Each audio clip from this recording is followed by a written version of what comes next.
Yeah, I think AI is here and I don't Hmm. think it's going anywhere. Yeah, And that's so true. so I think we absolutely have to embrace this new technology. Hello, all. Welcome to another episode of AI on the Edge.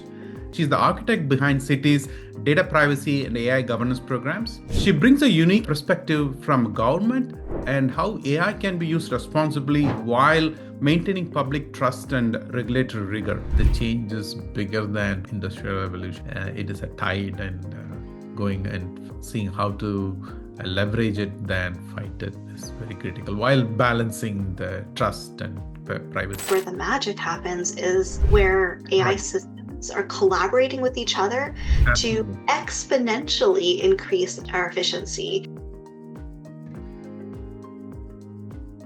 Hello, all. Welcome to another episode of AI on the Edge. I'm Amar. I'm the CEO of Protecto. Today we have a special guest, Ciara Maerowitz. She's a Chief Privacy Officer for City of Phoenix, and she's the architect behind City's data privacy and AI governance programs. Sierra authored Phoenix's internal AI policy and code of conduct. She sits on the AI committee, and she is shaping the long-term AI roadmap for the city. She brings a unique experience and a perspective from government and how AI can be used responsibly while maintaining public trust and regulatory rigor. So, with that, welcome, Sierra. I would love to start with a quick introduction about your journey and how your role at the City of Phoenix. From there, we will go. Welcome. Thank you. Thank you so much for having me, Amar. Excited to be here. Just a quick disclaimer, I'm here representing my own views and not those of my employer, the City of Phoenix, this morning. But thank you again for having me. I'm an attorney by training, and I've been working in regulatory compliance for the past 10 years. I joined the city 5 years ago, and I was tasked with building out the data privacy program, really from the ground up. And so that naturally lent itself to AI governance. The city started its AI governance journey 2 years ago. And with us being the fifth largest city under the direction of our chief information officer, we've always embraced innovation. And AI was really no different. Okay, fantastic, fantastic. And in terms of, we'll start with a quick icebreaker, Sierra. So, in terms of many AI news, every day you wake up with many AI news. What is the one thing you're most excited about in the recent weeks or recent week? Yeah, absolutely. It seems like every morning there's something new to Yeah, learn and something new going on in the news. And so keeping up on that has been a whirlwind, but also yeah. really exciting, right? This is an exciting time for AI. Earlier this month, the US Department of Labor released their AI literacy framework right Hmm. around mid-February. I think this Okay. is really significant because it sets like a national baseline for what Hmm. every worker, what every educator, what every employer should be embracing from a very practical direction on how to build Hmm. AI skills. Hmm. They're making AI literacy very much a foundational competency. It's not just a tech sector skill anymore. They're signaling Hmm. that basic AI skills should now be a part of general workforce readiness. And I think that's a pretty big deal for our society and what we're looking at moving forward. They outline 5 areas that include understanding like basic AI principles, understanding AI use cases, what AI prompting successfully looks like, evaluating the AI outputs, and then also using AI responsibly. So I think the impact of this as a society, as we're speaking about AI and having that baseline understanding, is huge because now we have uh, a language, sort of a conformity in our language on how we can understand AI and then apply it effectively to our jobs across all sectors. Yeah, that's interesting, Sarah. So, what it's moving away from the tech focus into a general labor focus and general, like a more of a regular skill like writing, math, than technical programming skills. Yeah, that's a very important distinction. Yeah, thanks. So we start with the first question. You rarely have guests from city and especially on the city policy on AI. So, based on your experience with AI governance, what does it really takes for a high level principle on AI to become practical in a city like Phoenix? It need not be Phoenix, but any city in general. What does it takes, and what are the operational challenges and decisions have to be made? So, could you elaborate that? That'll be a very interesting framework. Sure, absolutely. I think it means first deciding as an organization what your values are going to be around Hmm. AI. Hmm. In the private sector, is it maximizing profits? In the public sector, is it about increasing efficiency around service delivery to our residents? And so I think first getting really, really clear on what the goals are and how your values are reflected in those goals is key. And then I think outlining those as a part of your AI strategic plan, and then carrying that out. So if your organization is saying publicly that transparency is important, are you tagging AI output? Are you publicly posting AI use cases? If you're saying that fairness is important to you, are you evaluating for a bias output? Are you keeping humans in the loop? Are you performing sufficient vendor due diligence? Are you asking your business partners about their methodology to test for bias? Really operationalizing those values are the cornerstone of using AI safely and responsibly. So, when you talk about these principles, what are some practical implications there? So, for example, if you can give an example where you said private sector is profit maximizing, where cities care about not profit but maybe services for the citizens. Can you give examples? How does it vary, or what are the challenges in doing that?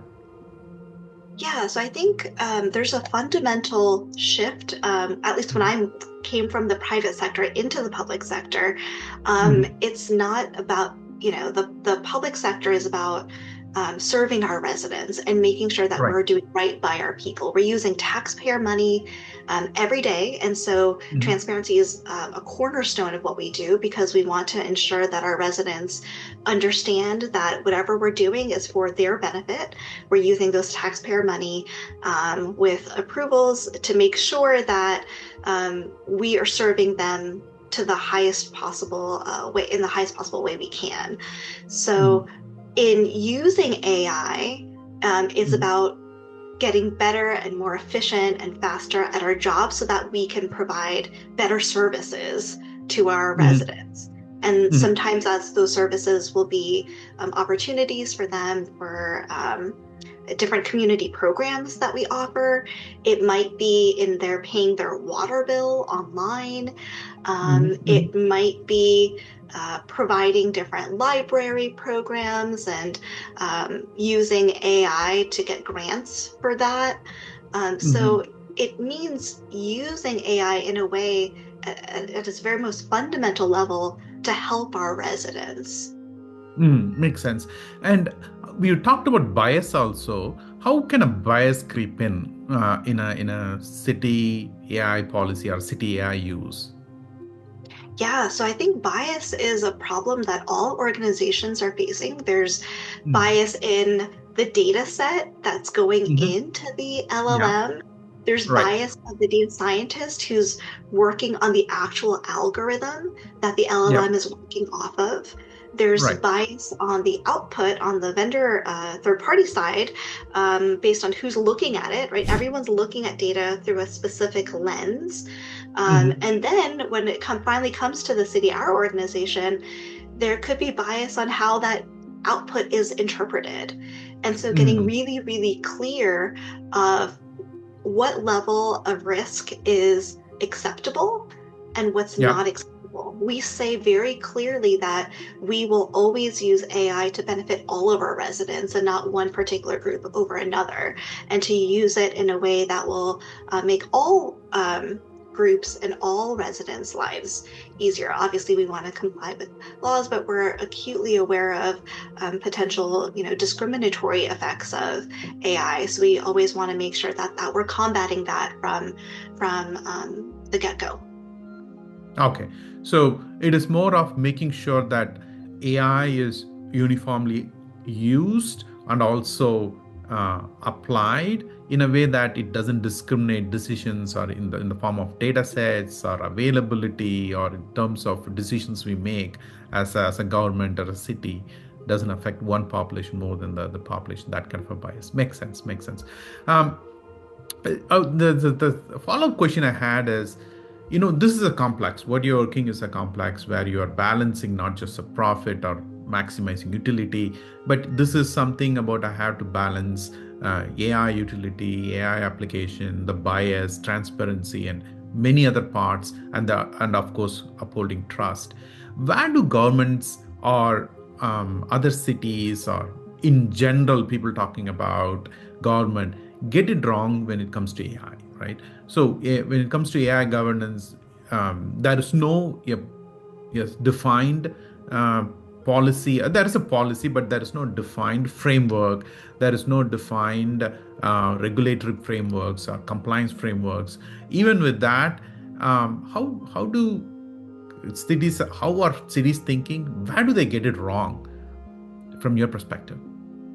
Yeah, so I've been going to a lot of conferences to try and learn as much as I can about AI, both as far as its application to the public sector as well as the private sector. And I'm finding a common theme, and this is not specific to government. The trend is that organizations are taking an individualized risk mitigation approach to Mhm. AI, but really AI should just be built into your larger overall data governance strategy and risk mitigation processes. So treating AI no differently than any of your other technological changes, making sure that those privacy and security checks are happening Yeah. before that new workflow is created, continuing to do vendor due diligence on all of your new work streams. So baking AI into those existing processes is the Mhm. best legally defensible way Mhm. to build AI in. Now, of course, AI presents its own challenges. You need to look at it from a multidisciplinary approach, and we've created governance structures around that. But building that approval process, getting those checks in place, really should just be a part of the larger technology workflow. Okay. So in that, when you're building a structure like we are introducing tech or AI in different parts of our city, it can be procurement, it can be our current billing process anywhere. Do you have like a structured committee reviewing it, or is there a structure cities are generally tending towards a working committee, or is it individual taking decisions with a policy? How is it evolving? Yeah, we're such a large city. We're the fifth largest. And so, across 41 different departments, we've got 15,000 employees. We're large. And so, different departments want to bring on AI in different capacities to solve their specific work problems. And so, Yeah. we do have a two-tiered governance structure. I can speak to the city of Phoenix and what we're doing. We have a technical security and privacy subcommittee where a Mhm. technical review is happening. That's where we're sending out two different questionnaires, both to our business use case submitters from the different Mhm. departments, and then also Mhm. speaking with the vendor to try and understand what their thought process and review process was before they deployed their AI system. And so Mhm. between the two, we use a platform that helps us understand where the risk is with the application of that AI system to that particular business case. And we cascade those recommendations up to the AI Executive Committee. The AI Executive Committee meets and takes a look at those recommendations, and they're the decision-making body. They'll take a vote and then decide whether the risk is an acceptable level of risk, and if the benefits outweigh the risks that it would bring to the Yeah. city, then we green light it and go ahead with it. And then if we decide we can't, oftentimes we'll try and work really closely with the vendor or with the department to put in place mitigation plans and mitigation actions so that then feel comfortable with the level of risk that we're bringing on to help decrease that inherent risk. Okay. So this is more of, hey, that is a technical committee reviewing things, and also an exec committee thinking more from, hey, what is the trade-off we are taking from a city's point of view, the services point of view, and the risk or a citizens trust point of view. And there's a technical risk also, like security, privacy controls, things like that. Makes sense, totally makes sense.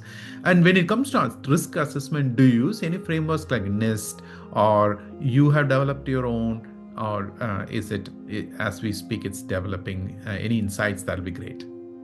Yeah, so generally local municipal government, at least we take our cues from the federal government. And so we do work very closely off of the NIST AI risk management framework.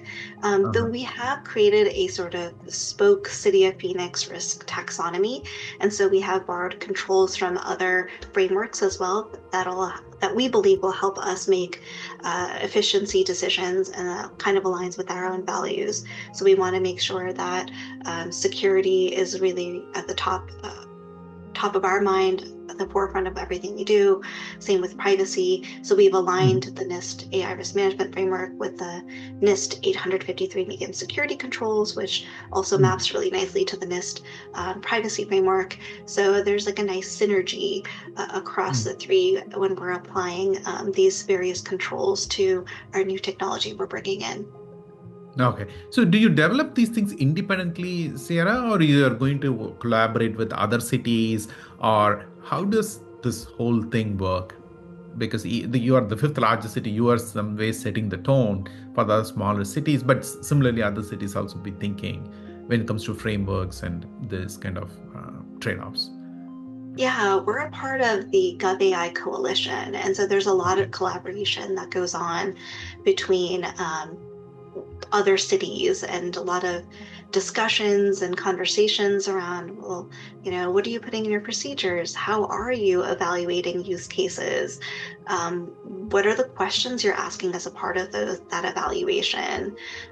Which use cases did your city feel comfortable bringing on, and which ones were vetoed or not brought on?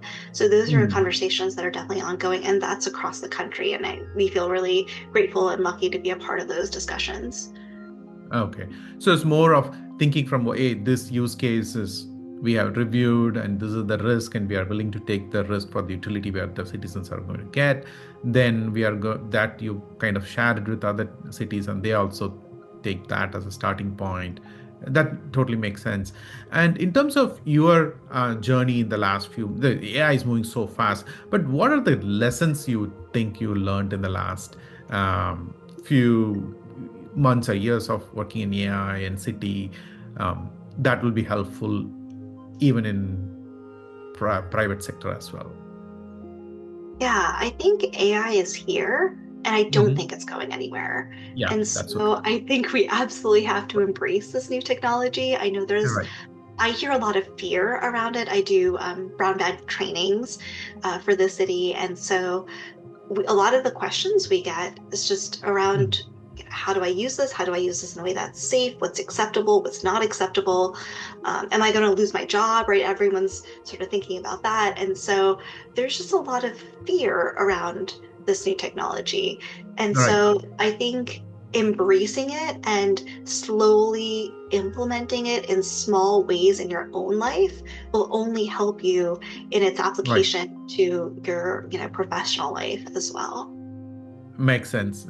Don't fight the change, right? The change, and this is in some sense, the change is bigger than people are saying, bigger than industrial revolution, bigger than our dot com, bigger than anything we have seen. So it is a tide, and going and seeing how to leverage it than fight it is very critical, while balancing the trust and privacy and other safety aspects of it. Makes sense.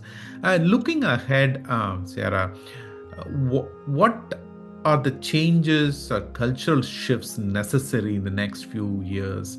Um, Taking your last point, taking along, one is people are resisting, that is some level of comfort. Once they get the comfort, maybe they will not resist it. Also, the fear goes away that, hey, is my job safe? Is my job be done by AI? These kind of fears go away.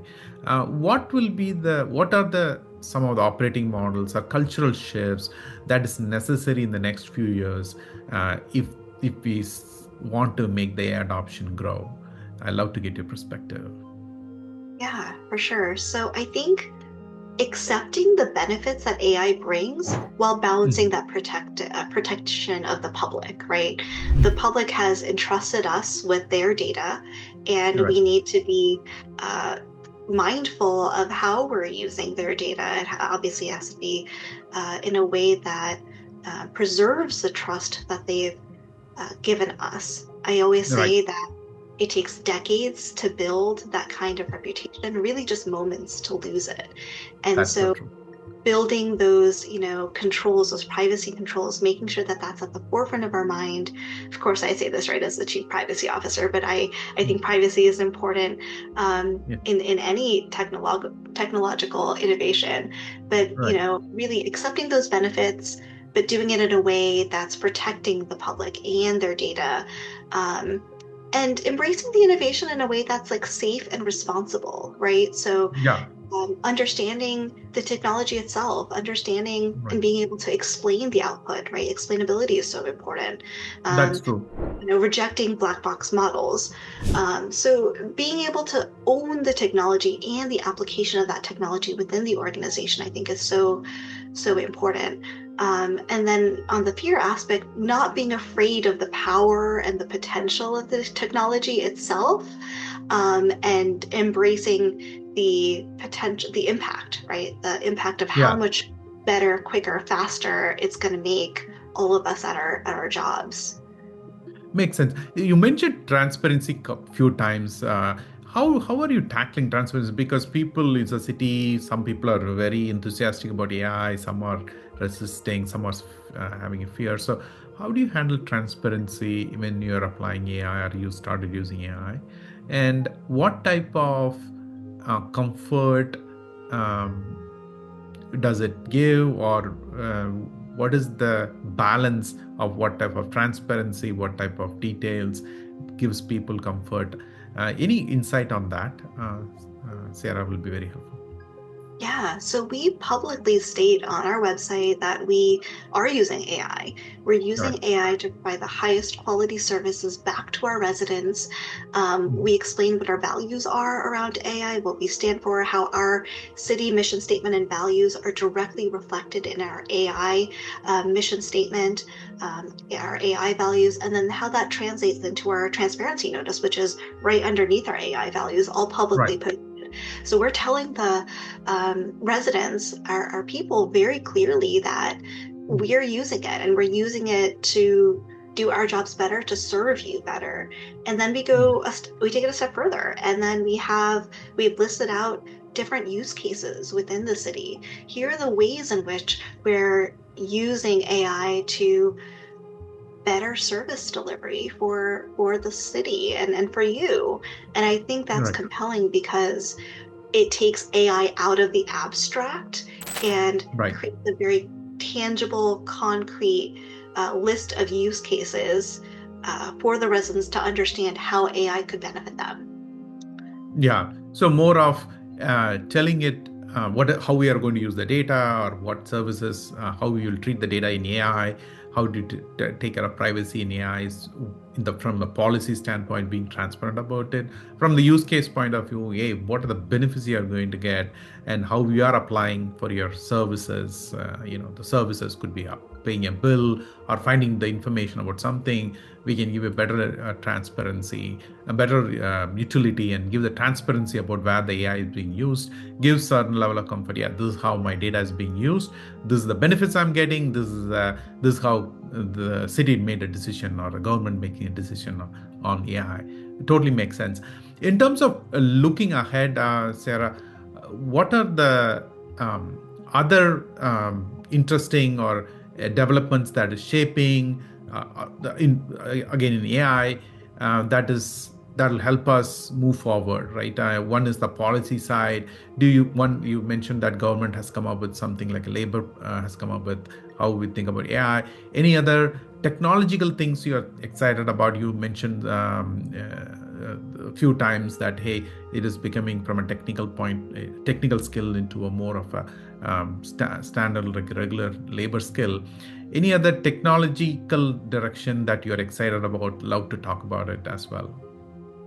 Yeah, so as we implement more and more AI, I think really where the magic happens is where AI agents kind of go off and do their Mm. thing, where our AI Right. systems are collaborating with each other to Absolutely. exponentially increase our efficiency and exponentially provide even more services to our residents. And I think that's so, so exciting. And I think we're really, really just on the verge of that. Yeah. So speaking of which, a couple of weeks back, Open Club became a big deal on a weekend. So immediately I wanted to try, but I didn't try it on my regular laptop. So I took my old laptop, installed Open Club, made the agent available, made it talk to via Telegram, things like that. That's where the products like us, like Protecto, we are the product that sits in between agents and the data and making, because the data inside agents are moving in a very unpredictable way, right? That's what people don't fully understand. The reason is, in a structured database, you know the structure, you created the structure, you put the data in that particular files and folders into place, and it's not dynamically changing. Tomorrow you come back, the file structure, suddenly it's not changed. But in an AI world, it is evolving because the agents can collaborate with other agents. The agent can be autonomous. It has some agency. So what it means is, it becomes a lot more unpredictable. So it becomes, the privacy trust is a lot more harder to technically implement. That's where protector like companies come in. So very interesting space. Overall, it's an exciting time, in from a technology point of view, also from a user point of view. It's a very exciting time. And before we close our podcast, if coming away from AI, just want to shift our focus away from AI and ask about a personal question in terms of, if someone is looking at the career, building a career in public sector, people are want to, in some ways, it is more than simple job. It is there is also some level of giving back, like a service aspect of it, giving back to the community. So how would you encourage them? How should they think about the career? How is, with the context of AI, how is that is shaping? What is cities will expect? Any kind of advice, that'll be great. Yeah, so I think the advice I have is not specific to the public sector. It's just anyone looking to get into AI generally, or use AI in their own personal roles. Read voraciously, follow the news. The Mhm. industry is maturing very much in real time. And Right. so go to industry events, chat with practitioners, chat with data scientists, chat with product Mhm. owners, because they all bring their own unique perspectives to AI. And those conversations are the ones that have helped me understand where the industry is moving towards, how the values and the priorities have shifted over the past 2 years for those particular groups of people. Having those conversations has been really illuminating to get a feel for where are we headed and what part of that we want to take on as a part of our own journey in our organization. It totally makes sense. It's not like everything is getting documented, everything is getting shared, because things are moving so fast, and people are coming from different angle, right? You are coming from a city, you are coming from a government. People are mostly here. People are coming from a startup point of view, build a product, we build a agent, and from a tech point of view. So talking to more people, especially from a product manager, so as a developer, as a leadership and a finance, very different angle comes in, because this is touching every part of our industry, every part of the society. So understanding that holistically totally makes sense, because that's where you can get at least some point of view, or a holistic picture, and you can decide your career where you want to go, right? Because we don't know next 5 years how the world will be, but I'm bullish on AI and how it's going to help us, our lives and future. But we don't know how that new world will be. So, but at least we're getting more informed from a different perspectives. Then that is something you can use it to make your own decisions. Fantastic. Hey, this had been a great podcast, Sierra. We had many guests, and it's the first time we have somebody from a city and a government talking about AI. And so, thank you again. We look forward to another podcast in the coming future. Love to get your perspective as you go along the AI journey. With that, I want to close the podcast. Any thoughts from your side, Ciara? Then we can end the podcast. No, just thank you so much for having me and letting me share where the public sector is on AI. We're certainly excited to embrace it, to embrace this new innovation, and we're excited to see how the journey evolves in the coming months and the coming years. Awesome. Thank you again, Ciara.